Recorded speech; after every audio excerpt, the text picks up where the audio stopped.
આ જે દાખલો છે ને એ બે મેથડથી સોલ્વ થાય, એક રનવે મેથડથી અને એક કોઠા હાઉસથી. પહેલા રનવે મેથડથી જોઈએ.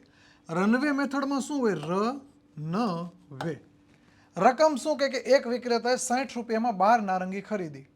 એટલે રૂપિયા 60 નારંગી, 60 રૂપિયા 12 નારંગી વેચાણ કિંમત નથી, ખરીદે છે એટલે 100%.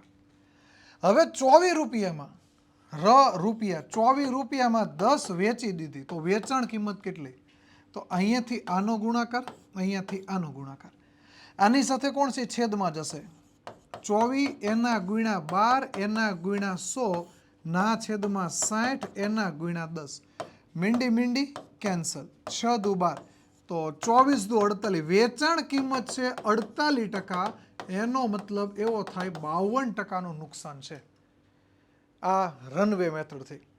બીજું કે હવે સાહેબ આને આપણે કોઠા હાઉસથી સોલ્વ કરવો હોય તો કોઠા હાઉસથી કે 60 રૂપિયામાં 12 નારંગી ખરીદે છે અને 24 રૂપિયામાં 10 વેચી દે છે. એનો મતલબ કે 12 નારંગી 60 રૂપિયામાં આવી અને 24 રૂપિયામાં 10 વેચી દીધી.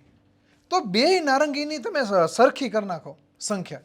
તો સરખી કરવા આને 12 પંચા 60 અને આને કેટલા વડે? 60 કરવા 6 વડે. તો આને 5 વડે ગુણાકાર કર્યો, આને 6 વડે. તો 6 પંચા 300 રૂપિયાનું રોકાણ, 24 છક 144 રૂપિયાનું વેચાણ. તો 300 રૂપિયાનું શું છે? રોકાણ.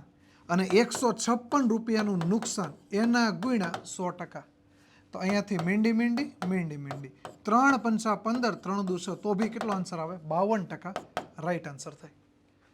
તો ગણિત અને સ્પર્ધાત્મક પરીક્ષામાં નવું જાણવા શીખવા માટે અમને એટલે કે વેબ સંકુલ ઓફિશિયલને ફોલો કરો અને આનો જવાબ ઓનલાઈન કોમેન્ટમાં આપો.